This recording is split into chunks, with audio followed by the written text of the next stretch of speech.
بسم اللہ الرحمن الرحیم۔ اپنی ازدواجی زندگی کو خوشگوار بنائیے۔ میاں بیوی کے درمیان معمولی بات پر اختلاف کی صورت میں اگر عقلمندی اور حکمت کا مظاہرہ نہ کیا جائے تو معاملات بگڑ جاتے ہیں۔ ازدواجی زندگی میں تلخیاں بھی آتی ہیں، لیکن فی زمانے دونوں جانب سے محض جذبات کا مظاہرہ کیا جاتا ہے۔ لڑکی اور لڑکے کے والدین بھی اولاد کی محبت اور ذاتی انا کی خاطر مسئلہ کو حل کرنے کے بجائے اسے پیچیدہ بنا دیتے ہیں۔ خاندان کے وہ بزرگ جنہیں صلح صفائی کرانی چاہیے، وہ بھی معاملے کا ایک پہلو دیکھ کر حالات خراب کرنے کا باعث بنتے ہیں۔ میاں بیوی کے تلخ تعلقات میں یوں تو ہر دو فریق کا بنیادی کردار ہوتا ہے، لیکن ان تعلقات کو دوبارہ محبت کے راستے پر لانے کی ہمیں بھرپور اور مخلصانہ کوشش کرنی چاہیے۔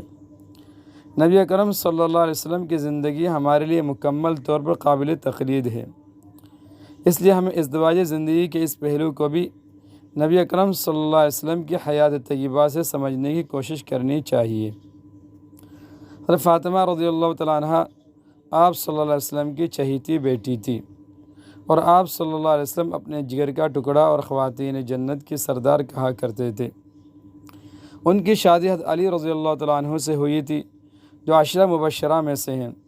اتنے عظیم مرتبے پر فائز ان شخصیات کے درمیان بھی کبھی کبھار تلخیاں ہو جایا کرتی تھی۔ سیرت کی کتابوں میں یہ واقعہ درج ہے کہ ایک بار دونوں کے درمیان کسی بات پر جھگڑا ہو گیا۔ حضرت فاطمہ رضی اللہ تعالیٰ عنہ اپنے شفیق باپ کی خدمت میں پہنچی۔ پیچھے پیچھے داماد رسول صلی اللہ علیہ وسلم علی رضی اللہ تعالیٰ عنہ بھی گھبرائے ہوئے پہنچے اور دروازے کی آڑ میں کھڑے ہو گئے۔ سوچنے لگے کہ اگر خدا نخواستہ خدا کے رسول صلی اللہ علیہ وسلم ناراض ہو گئے تو دین و دنیا دونوں تباہ ہو جائیں گے۔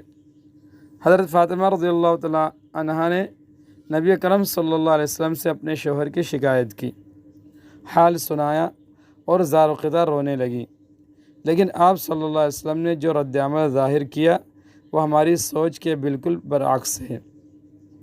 گھر بسانے والا رویہ تھا۔ باپ نے بیٹی کو جو اس طرح روتے دیکھا تو دل بھر آیا، آپ دیدہ ہو گئے۔ بیٹی کو سمجھاتے ہوئے شفیق باپ نے کہا، بیٹی میں نے تمہارا نکاح اس شخص سے کیا ہے جو قریش کے جوانوں اور اسلام لانے والوں میں سب سے افضل ہے۔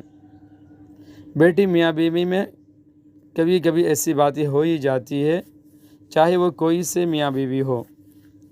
اور بیٹی یہ کیسے ممکن ہے کہ مرد سارے کام ہمیشہ عورت کے مرضی کے مطابق ہی کیا کرے اور اپنے بیوی کو کچھ نہ کہیں؟ جاؤ اپنے گھر جاؤ، خدا تمہیں خوش اور آباد رکھے، اور میں تم دونوں کو خوش دیکھ کر اپنی آنکھیں ٹھنڈی رکھوں۔ حضرت فاطمہ رضی اللہ تعالیٰ عنہ رخصت ہوئیں اور حضرت علی رضی اللہ تعالیٰ عنہ کا دل بھر آیا۔ آڑ سے نکل کر سامنے آئے، آنکھوں میں آنسو تھے۔ رقت کے انداز میں حضرت فاطمہ رضی اللہ تعالیٰ عنہ سے کہا، خدا کی قسم آئندہ تم ایسی کوئی بات نہ دیکھو گی جس سے تمہارے نازک دل کو ٹھیس پہنچے۔ حضرت فاطمہ رضی اللہ تعالیٰ عنہ کا دل بھر آیا اور کہنے لگیں کہ غلطی تو میری ہی تھی۔ پھر دونوں خوشی خوشی گھر لوٹ آئے۔